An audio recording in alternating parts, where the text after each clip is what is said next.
On day one, no one you know is sick. It feels like a normal day. It may stay like this for a long, long time until one day a few people you know are sick. And suddenly, a few days later, you're going to see everyone is sick. And it will feel like it happens so instantly. Everything looks fine until it isn't. This is the paradox of pandemics. And this is why an outbreak like coronavirus disease 19 or COVID-19 is bigger than it seems it is. You'll hear health officials calling for huge, drastic, and rapid responses in early days when the infection numbers are relatively small. Some people will tell you these actions are overreactions. Sports teams will not be playing at all, huge gatherings and festivals will be cancelled, schools will close and so will offices, on field operations are going to completely shut down, the government will tell you to avoid personal contact, media sensationalism. All too much for something that isn't even as big yet. But this way of thinking fails to appreciate how disease outbreaks work.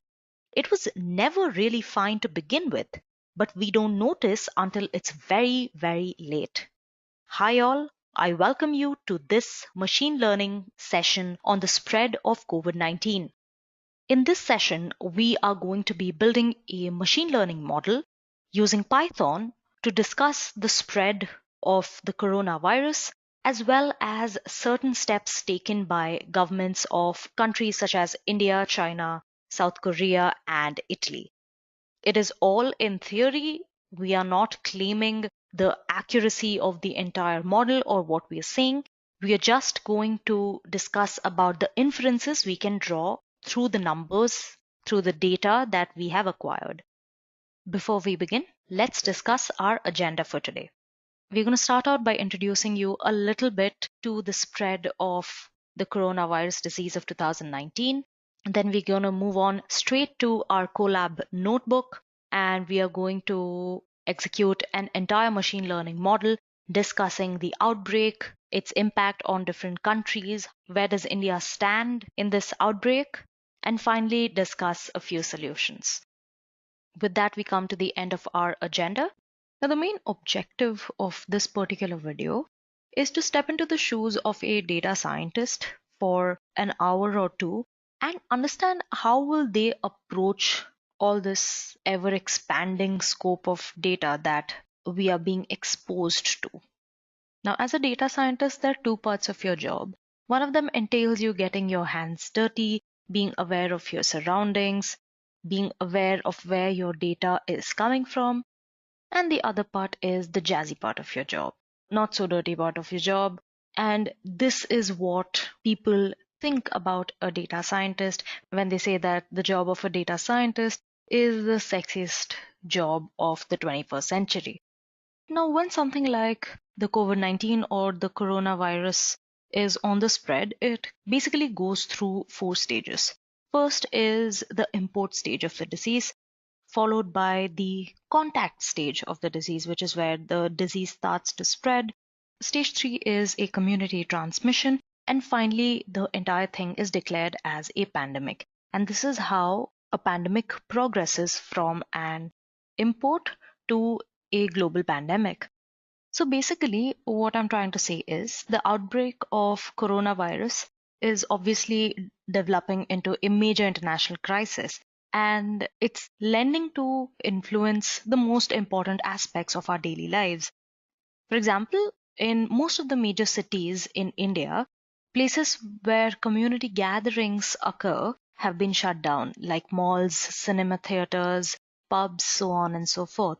Apart from that, in immensely affected areas, at least in most urban cities, including mine, people are starting to stock up on essentials because of the complete shutdown.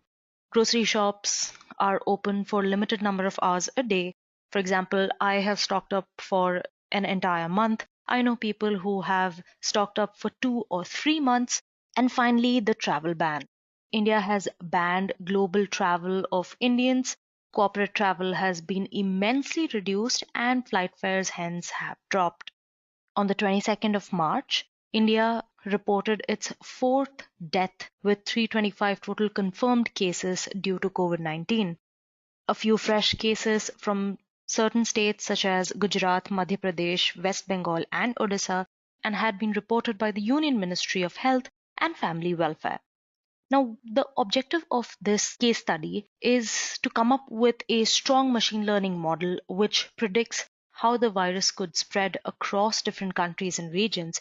The goal of this task is to come up with something that predicts the spread of the virus in the next week.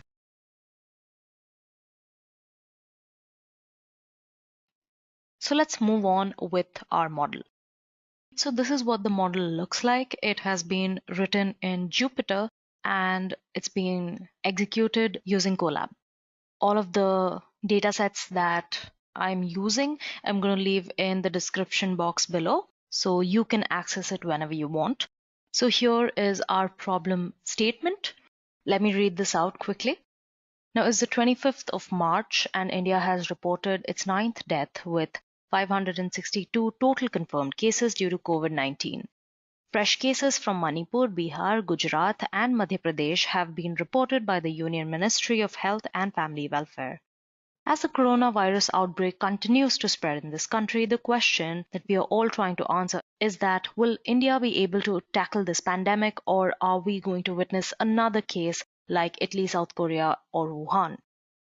Now, the objective here is to come up with a really strong model that predicts how the virus could spread across different countries and regions, and the goal of this task is to predict the spread of the virus in the next 7 days. Now, this objective has been broken down into certain tasks, the first of which is to analyze the present condition in India. As I had already mentioned, India is on the stage 2 of this pandemic progression, which is why the shutdown was important.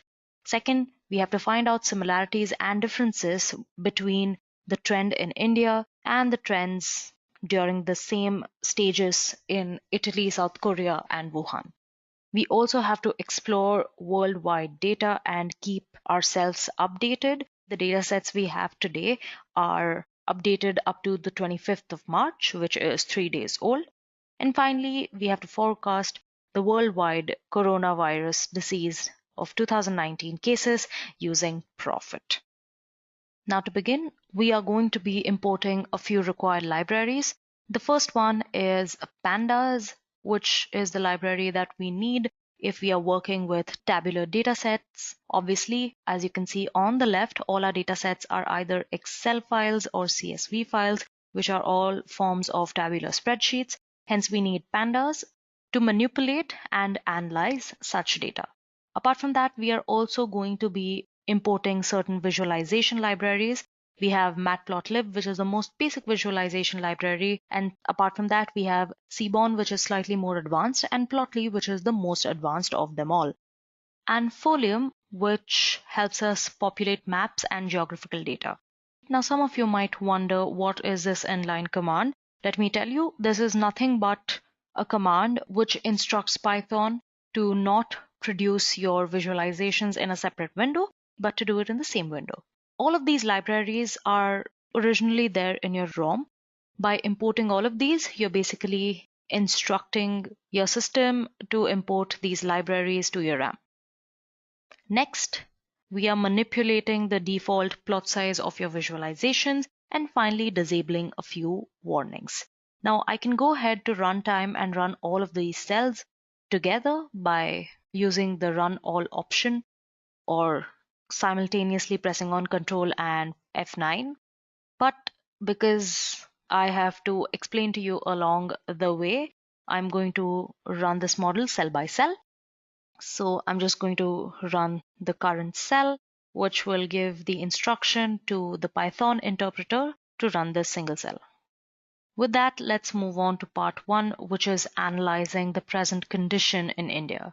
This has 19 cells hidden. We'll just click on that. Now here's just some data about how COVID-19 was reported in India. The first case was actually reported on the 30th of January when a student arrived in Kerala from Wuhan. We got a couple more reports in just the next 2 days from the same place, and then it almost just quieted down, and there were no more cases for an entire month. However, on the 2nd of March, there were 5 new reported cases of the coronavirus, again from Kerala.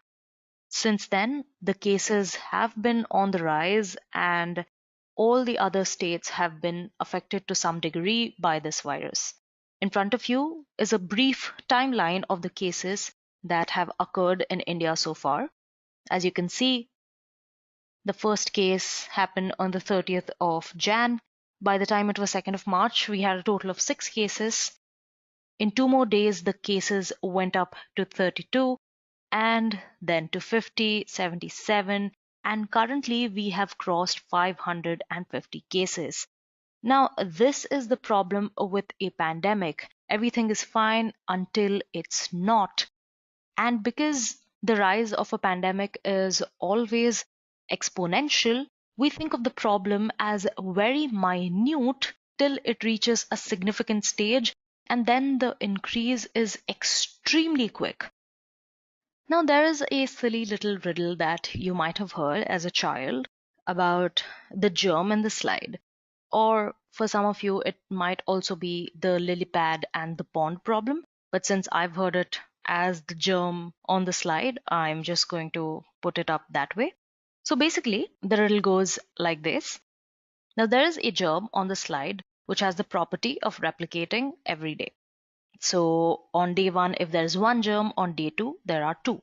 On day 3, there are 4, obviously. Now, in 60 days, the slide is completely covered. But when is the slide half covered? The answer is 59 days. But most of you already might know that.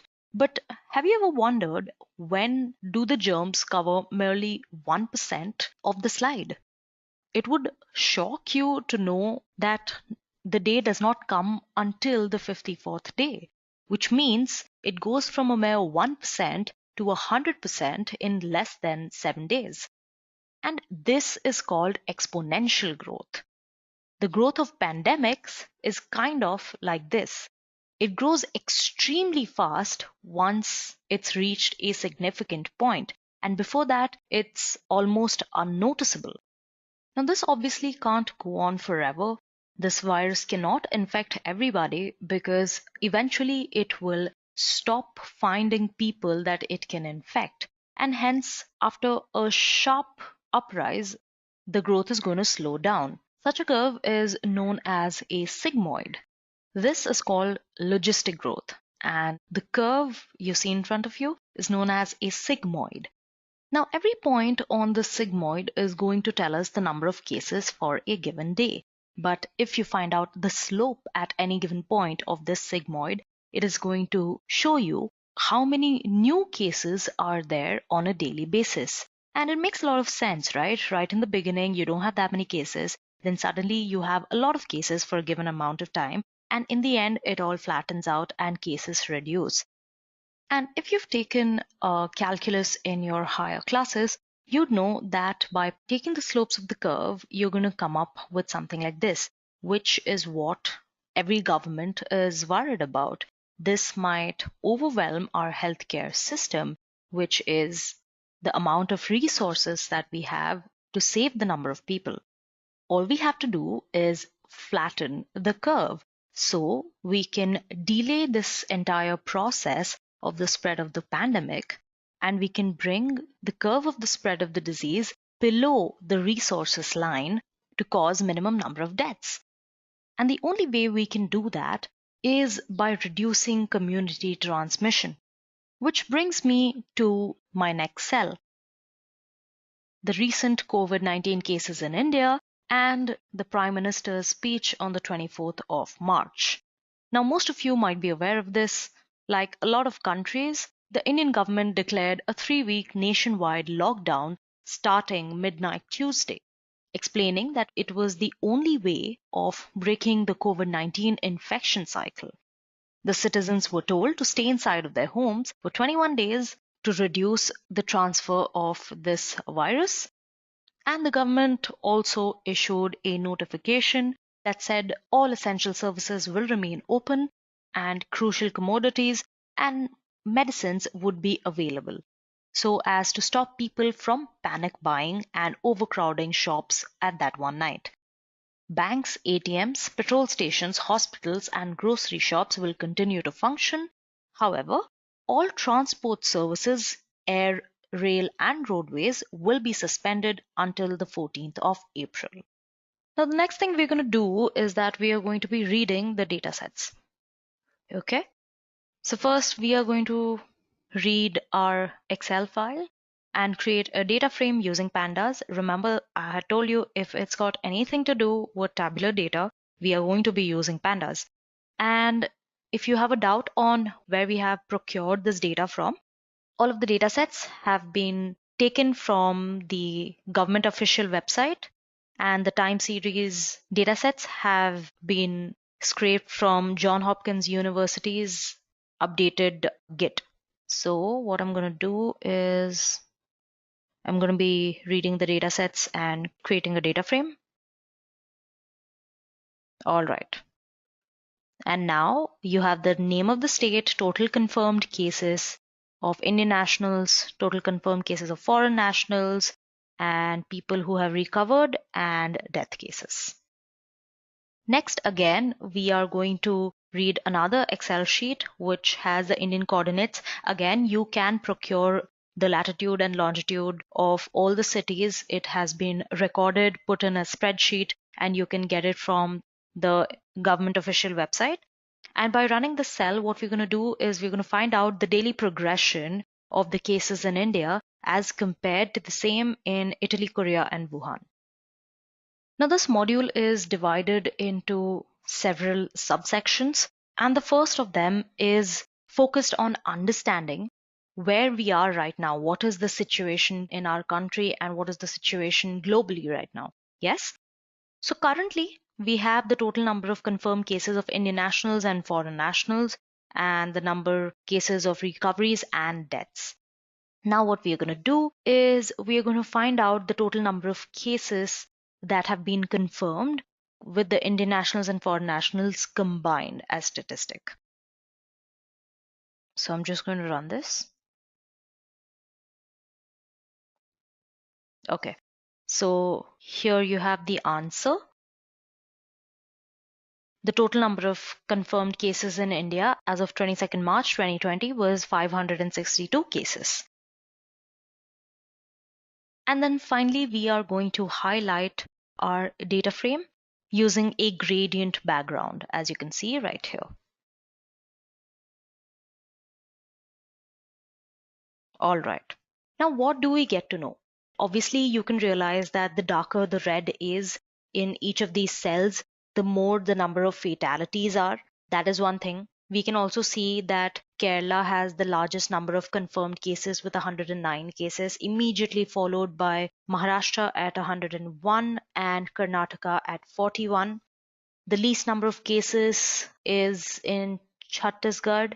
We have Manipur and Mizoram and Puducherry with 1 case each.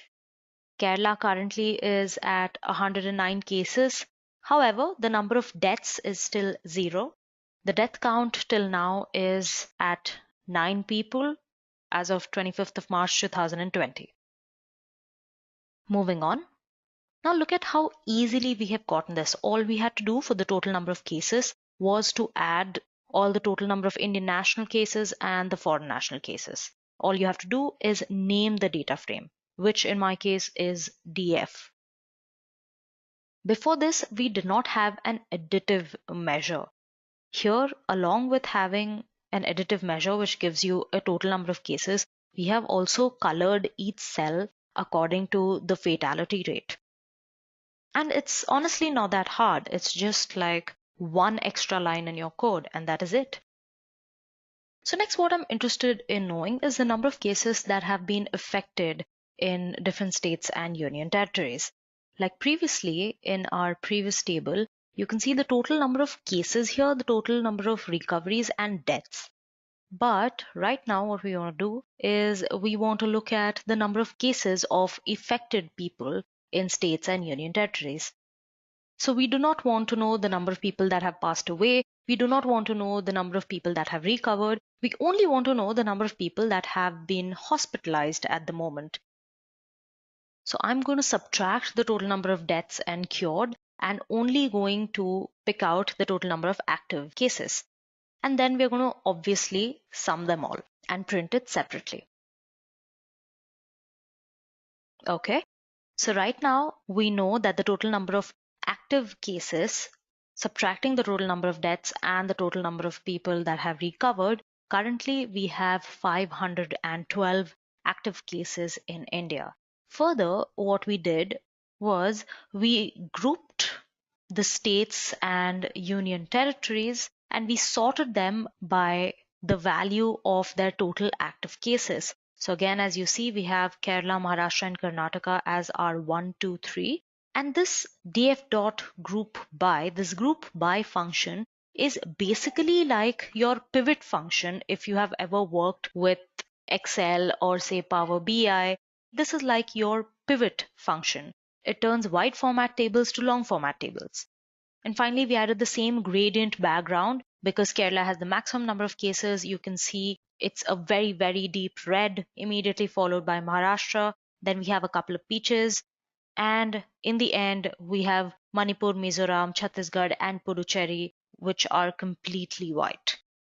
Now, basically, we're going to try to understand the data from a different standpoint. This time, maybe visualizing it over a geographical map. Now remember back in the first cell how we had imported a library known as Folium. Basically, we are going to use this particular library to populate a geographical map. Now, if you go down and read our data sets, we have a data set which has the Indian coordinates in an Excel sheet. It's right here. Basically, we are going to use this particular library and this particular data set, and we are going to populate it according to the number of cases, how densely affected is that particular state. Okay, so there's nothing much to do. We are going to use the Folium library. We're going to use folium.map, and we have specified our location, and we have zoomed into our geography. We've also entered latitude and longitude and the values of the number of affected cases in a particular state, which is currently in a zip file, into our data frame. And we are going to display it in the form of a circle marker whose size will depend on the number of cases in a particular state.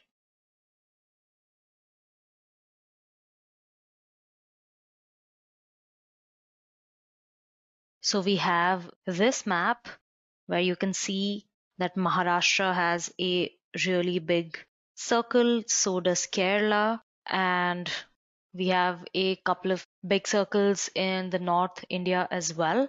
East is somehow less affected by this, as we had seen in our table before. Okay, let me just bring this here. Yeah, much better. Now, there are a couple of other ways as well to read into this situation. Remember how we had imported the Seaborn library? Here, basically, we are using Seaborn for visualization, where we are going to plot a couple of bar plots showing the total number of cases per state as well as the total number of cured cases. We are going to show the total number of cases in pink and the cured cases in green. So from this, you can see that Kerala is the highest number of cases, immediately followed by Karnataka. You can also deduce from this that Kerala, despite having the maximum number of cases, also has more amount of recoveries from Maharashtra, which brings us to a conclusion that the net percentage of affected people are actually lesser in Kerala than that of Maharashtra. And then you have Karnataka, Telangana, Uttar Pradesh seems to have cured quite a lot of people, and so has Haryana. But then their counts were also comparatively way lower than Kerala and Maharashtra. Now that we've understood where we are as a country in this entire pandemic, let's try and understand the trend of the rise of coronavirus. Again, to remind you, in the first cell of this particular model, We had also imported something known as Plotly, which I had said then is an advanced visualization library. So now it's time that we use it. Now, the great thing about Plotly is that it is not just a static graph like the ones we have witnessed before. It is also a very interactive graph, which is why we are using it in this section. Let me run this so I can show you. All right. Now we have gotten two graphs. Let me take the time to explain to you one by one what these graphs are. The first graph basically intends to show you the rise of COVID-19 cases in India. We are basically using a scatter plot, and we are using a line plus marker sort of a visualization, and we are also choosing the plot background color here. If you hover around this, you will get the date and the total number. And the best thing is if you can just zoom between, say, March 1st and March 8th, it will zoom into that part of the graph and you will get individual different plots for different days in the graph. Like we can see this quick switch between March 3 and March 4. In March 3, the number was 9, and March 4, it was 28. And if we zoom in even more, we can see the rise from 12 on the 3rd of March to 12 on the 4th of March. We can see it grow through 6 o'clock, 12 o'clock, and 6 o'clock in the evening, all the way up to 12 a.m. at night on the 4th of March. Now, the next one graph that we are creating reports the daily number of cases in India. We are going to use a simple bar chart where our axis is the date and our values are the new daily cases. And again, here too, we can select our plot color, which we have kept uniform with our previous plot. And here you have it. You have these two little cases in February, and then all the way no cases up till March, and then finally in March when we started getting more and more and more cases. And by the time it was the 22nd of March, we have reached a peak of 103 new cases on a particular day. Now, this was all about India. The next section focuses on comparing the trends in India to Italy, South Korea, and Wuhan. Now let's find out how the trends in India are in comparison with Italy, South Korea, and Wuhan. So we are going to import a column graph using Plotly. And here we're going to plot the total number of cases, the cumulative cases against date, right? So we are going to do the same for Italy, Korea, and Wuhan. So let's go ahead and run this cell.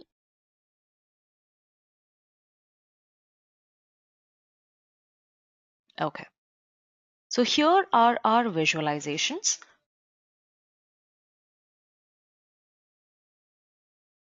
So first, I'm going to talk about India as well as Italy. Okay.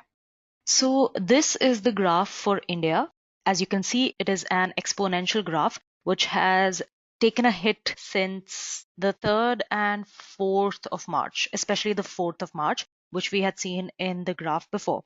A very similar graph is that of Italy. If we just bring it a little lower, this is the graph for confirmed cases in Italy. And again, you can see a sharp exponential increase in this graph after the 3rd and 4th of March. But it is very even in Italy. You can't see any breaks or kinks in the graph, unlike India's. And as you can see, as of now, there are 69,000 cases in Italy right now. Now, this has happened because Italy took too much time to do what we are doing right now. If I can just bring back India's graph, right now we are at 562 cases. Our graph is scaled out because the number of cases is low, but you can see the pattern remains the same. We on our second stage, which is of community transmission, have already got into lockdown, which took Italy a lot of time to recognize the pattern and then go into a state of lockdown. We have already practiced quarantine on our second stage. which is why now, if you can see towards the end of the graph, it has actually started to flatten. The growth from March of 23rd to March of 25th hasn't been as steep as it is between March 22 and 23 and March 21 and 22, right? In Italy, the curve still hasn't started to flatten out even after 69,000 deaths. But let's talk about the two more interesting cases. First, let's talk about South Korea. Let me just bring in. As you can see, remember we had discussed the sigmoid graph, the sigmoid curve, which shows logistic growth in a certain parameter. South Korea has started to completely become a sigmoid curve since the 7th of March. And the reason is that since the beginning of March, South Korea had actually started extensive testing. Anybody with even the mildest infection has been quarantined in this country, which is why they have successfully flattened out the curve almost. If you look at the last 3 days, March 22 to March 24, the increase in cases have been very minimal. And finally, we have Wuhan, we have China. As you can see, there was a steep rise between 12th of Feb and 13th of Feb, and it went on rising. Again, this is also following a sigmoid pattern, but it has successfully started to flatten out after 66,000, 67,000 on the 3rd of March. Now, that is because China has started to adopt some artificial intelligence models which has helped them diagnose people with flu on a very extensive scale. I hope all of you must have heard about a company called Baidu's. Now, they have come up with heat mapping on human bodies in China. This is machine learning at its best, guys. What the system does is it picks out people with mild temperatures straight out of the roads and sends them directly into testing. And I cannot emphasize enough how important is testing in a case like this. If you have the mildest fever, if you have the mildest fatigue, I would recommend go to the doctor right away, because that is how these two countries have flattened their curve. That is how China and South Korea have led to reducing their daily cumulative COVID positive cases. Now, this radiographic detection of temperature, that is basically the technology through which China is picking out people for testing, has become their solution to facing this pandemic. And with a country as densely populated as China, they have a lot of data to work with. They have a lot of data to build upon and analyze and come up with treatments and solutions for their people, because the more densely populated your statistic is, the more reliable it becomes. Now, this also led to China selectively treating their patients, which is kind of a controversial topic. They use AI solutions to pick patients who have the highest probability of survival or who are most likely to survive, and they give them the priority in treatment. So that leaves out a lot of people who are above the age of 70 and people who are already bronchitis patients, who have weak lungs, so on and so forth, which is why it is a very controversial decision by the government of China. But that brings up their recovery stats, and that is their decision to follow. But that's about China. Talking about India, if we have to flatten our curve, like I said, we have to test, and we have to stop this infection from spreading as extensively as it is, as rapidly as it is. Now, when we talk about pandemics, the number of people that are going to be affected varies very little. But what we can do is we can slow down the progression in which we reach this number. So, at any given point of time, our curve of affected people is closer to the amount of resources we have as a country, in which case the number of affected people will remain the same, but the recovery rate will shoot up rapidly. So, closing words from this section is that I am thoroughly in favor of radiographic detection of temperature, which is being used in China. It can not just help a country during this pandemic, but also in many others in the future.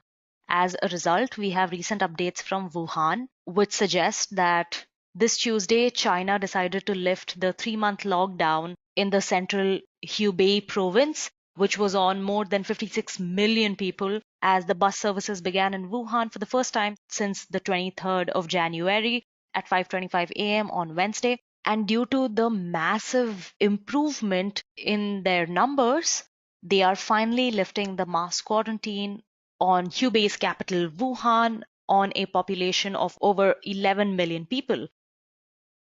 Moving on, now the comparison we did previously could be done in a common graph as well. So here we are using Plotly again to strike a comparison between all of those countries, Wuhan, South Korea, Italy, and India, and bringing them onto one canvas. Here, as you can see, the legend is given on the right.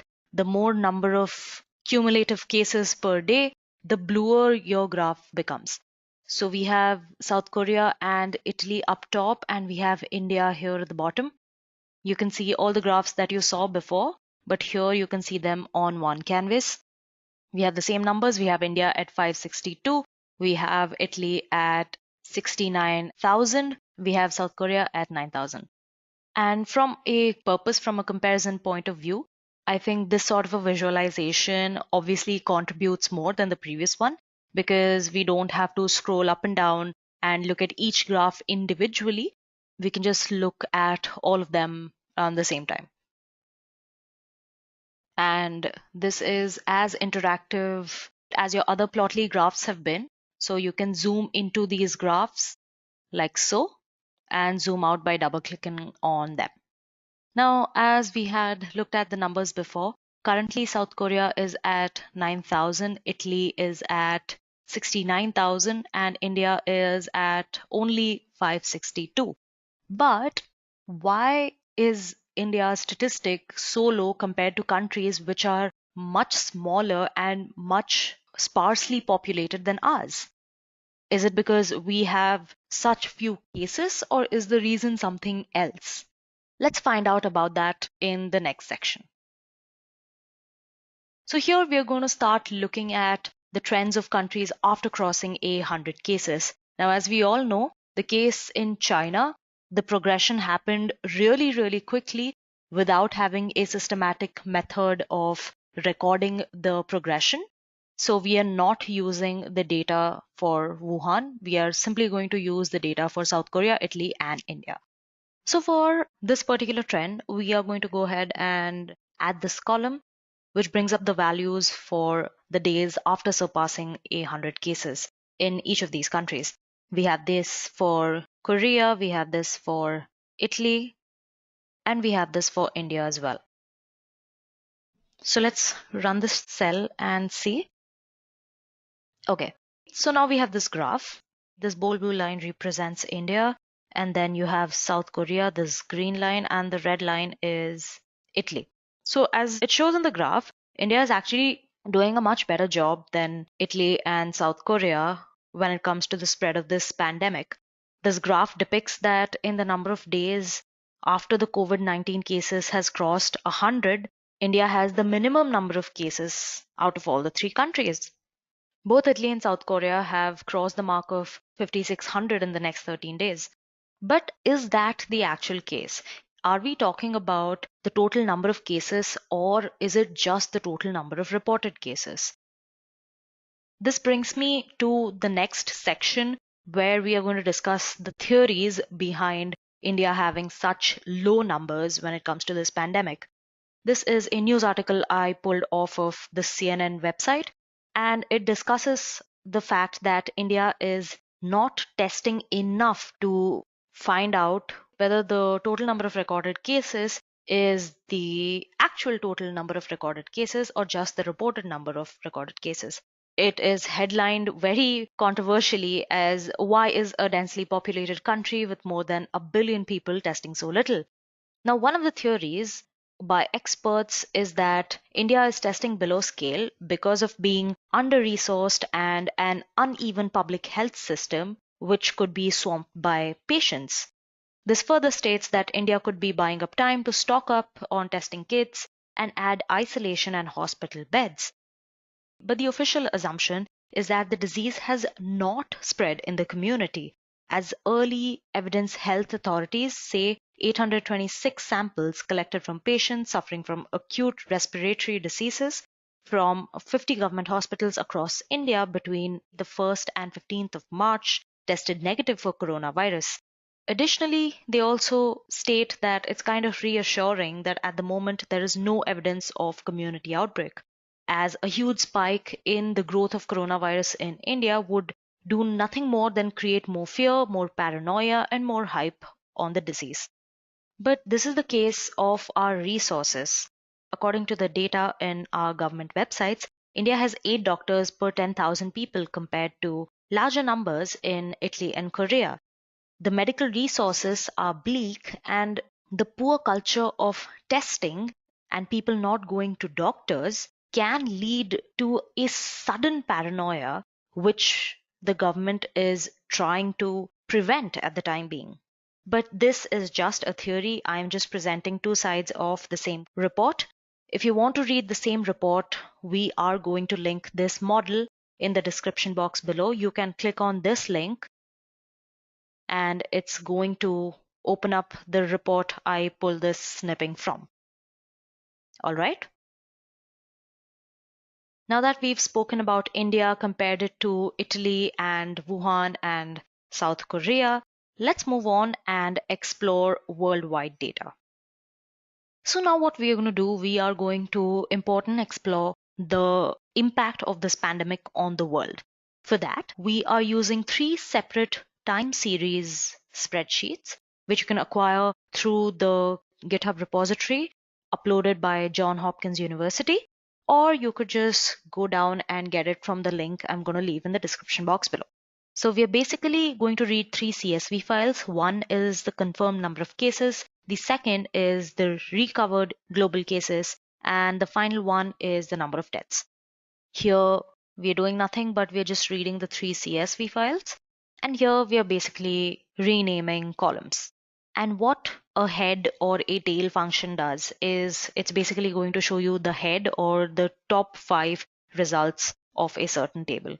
If I would have put tail instead, it would show you bottom 5. It's no big deal. So let's just enter this. Yes, and this is what our table looks like. We have the province or state, we have the country, latitude and longitude, and this is the entire data by date. Now, as I had mentioned earlier, this is okay for reading purposes if we have a wide format data, but to be able to effectively analyze the data, we need to convert it into a long format. If you remember, I had mentioned earlier, the group by command in Python is like the pivot functionality if you use any other spreadsheet software like Power BI or MS Excel. So we're just going to convert this wide style format into a long format. So here you have it. You have condensed the date into one column instead of multiple columns. Now you have country, you have province, you have confirmed deaths and recovered from the 3 spreadsheets that we were reading earlier. And because we have the entire world's data, we can obviously go ahead and check for India's data, which is what we are doing here. We are querying for India's data and then we are pivoting the table into a way that is more desirable for us. Now here we are. We have our date brackets from 22nd of January to 26th, which is our top 5 dates. Here we have our confirmed cases, deaths, and recovered. As we had discussed earlier, the entire month we did not have our cases until March when it shot up in India. And then we have our latest 5 dates where we have some sort of confirmation. We have 19th through 23rd. And you can see the confirmed cases, the deaths, and the recoveries. Now we basically want to display the overall worldwide confirmed cases, deaths, as well as recovery cases. And this is it. This table gives you the head, which, as I said, top 5 dates or the first 5 dates, the latitude, longitude, confirmed number of cases, deaths, and recoveries. Now let's visualize this thing. So what we're going to do is first reset the indexes of all the three data frames that we are using. And we are going to plot date-wise confirmed cases using the Go scatter graphs. Here again, we are going to be using lines with markers, and you might remember this pattern of the graph from the cumulative graphs that we had seen before. The blue line shows the total number of confirmed cases, the green line shows the number of recoveries, and the red line shows the number of deaths due to the coronavirus. Now, as a data scientist or somebody that creates machine learning models, this is one of the things you can either take advantage of, or this is something which you have to do. But the fact of the matter is that you have to pick the correct visualization, which is going to give proper representation to the insight you want to deliver from the data that is given to you.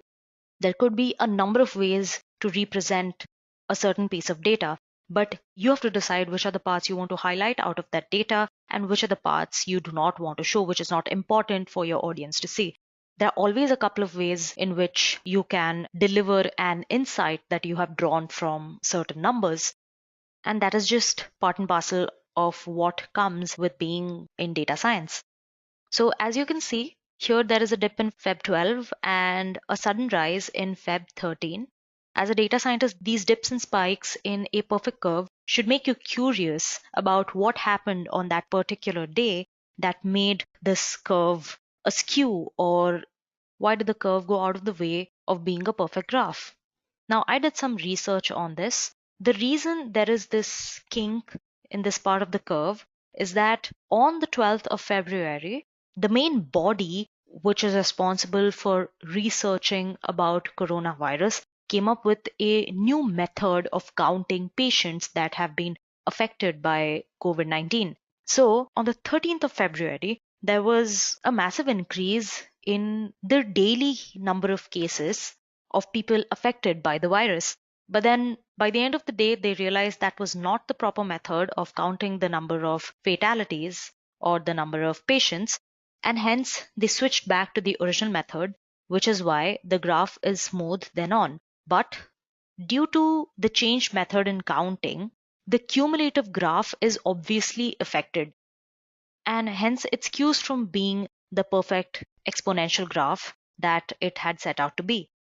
Now that we have learnt about India, we have learnt about India in comparison with Italy, South Korea, and Wuhan, and we have also explored through a worldwide data set.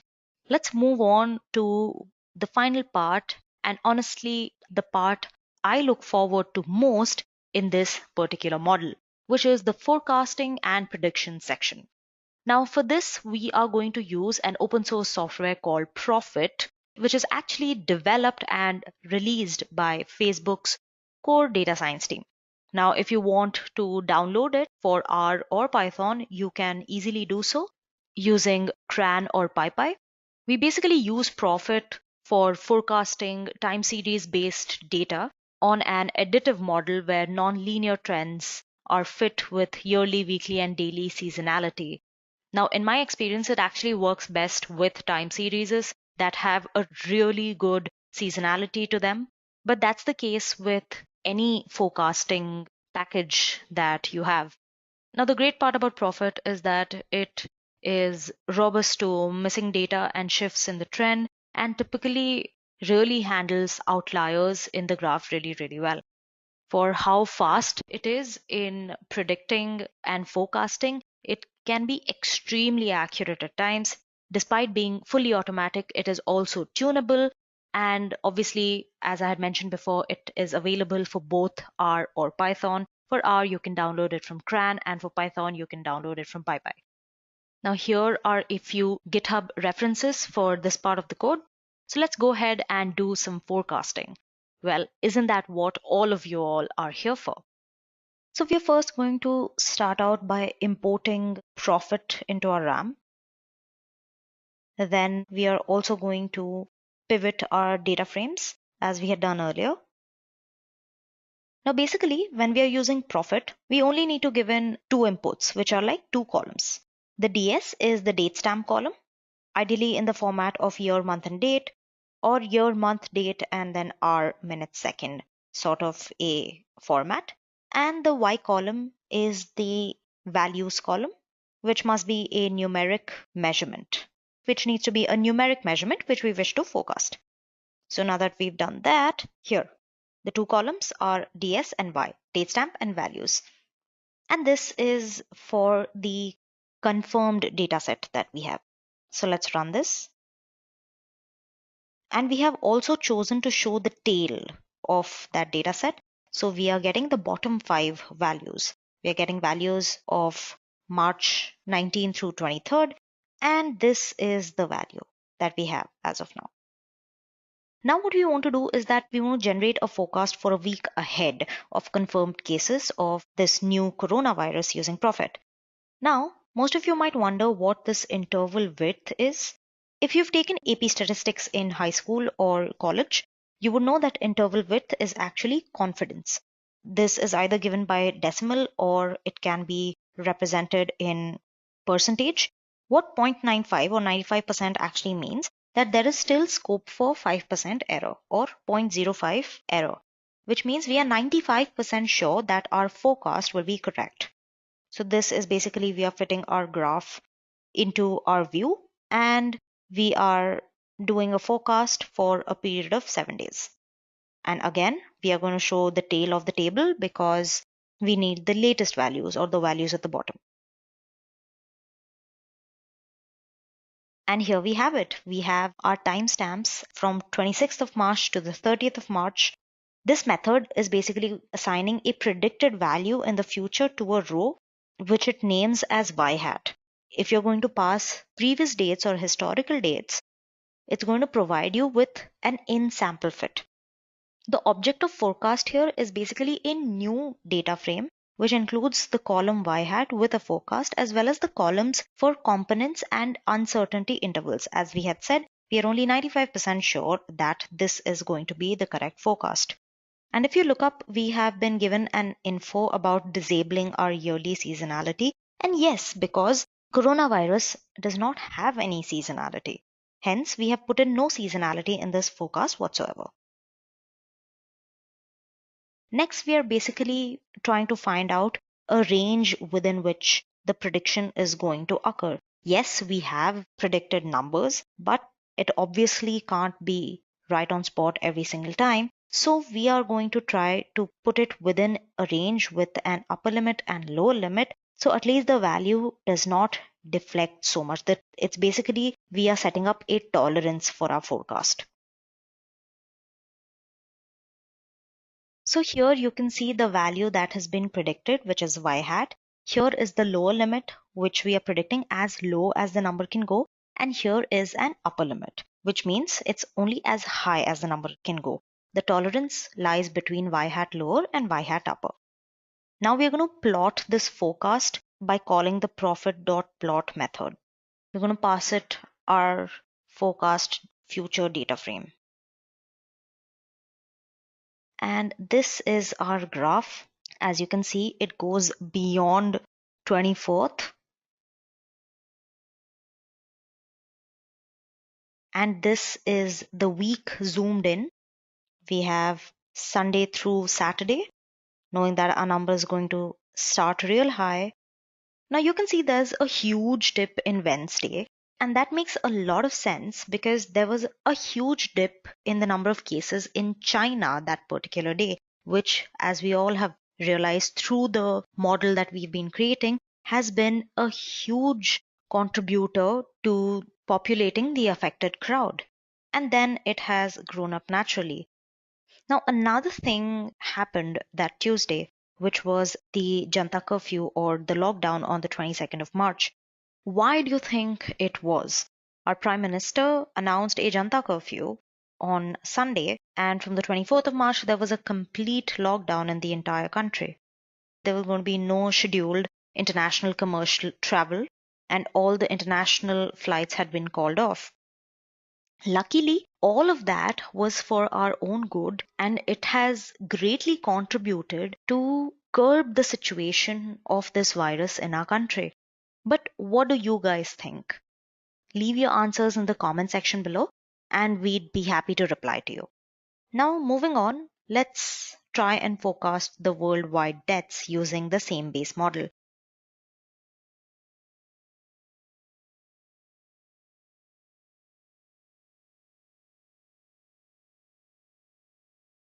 Again, this is the predicted number, this is the predicted value, and this is the upper and lower tolerance. And if we plot this, the black dots are the original values and the blue line is the forecast value, as you had seen before, with the upper and lower tolerance. As you can see, in the beginning it is coinciding with each other, but after the spike, the numbers have skewed a little bit, but they still fall under the tolerance.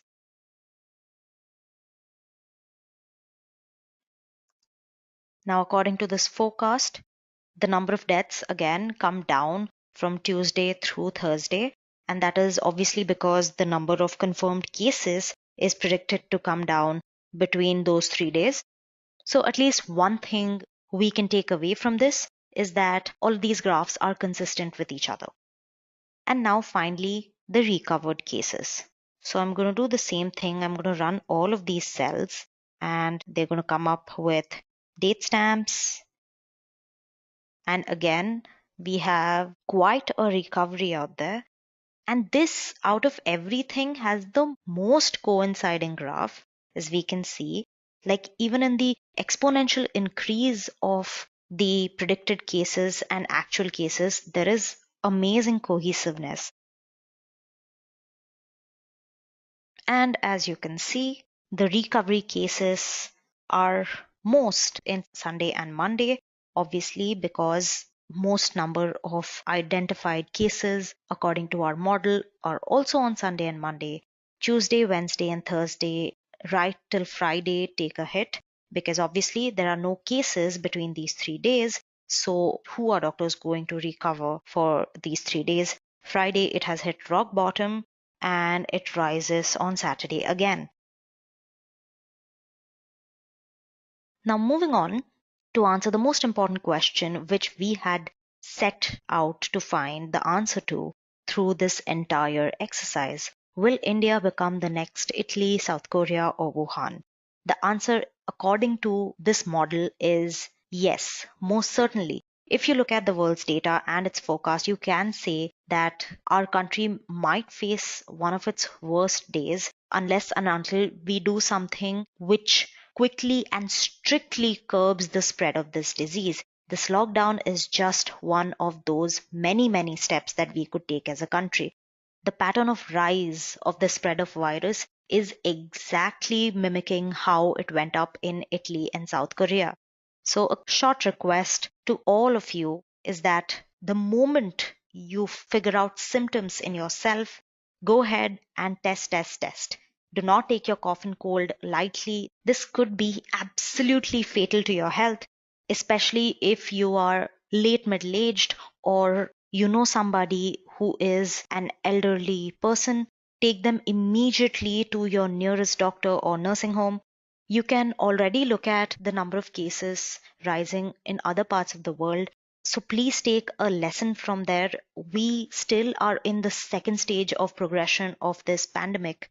We can still curb its spread, and if not curb, we can at least slow it down by taking care of ourselves and the people around us.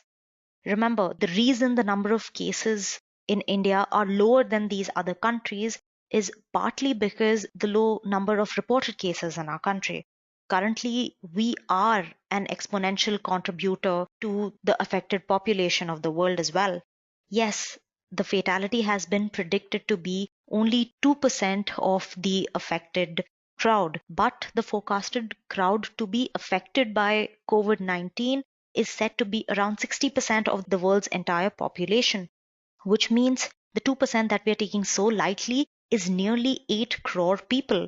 The Indian government's decision certainly confirms that there is something to worry about. So please stay indoors till the government asks you to do otherwise. This will definitely help curb the situation. It won't definitely stop the pandemic, but as I said, we can slow it down and hence reduce the number of deaths caused by this pandemic. Go and get a checkup if you're suffering from cough, cold, fever, or any discomfort in your lung. Take precautions, stay indoors, sanitize everything around you, and take this pandemic seriously. I shall leave you with that thought. My name is Upasna. Thank you and have a great day.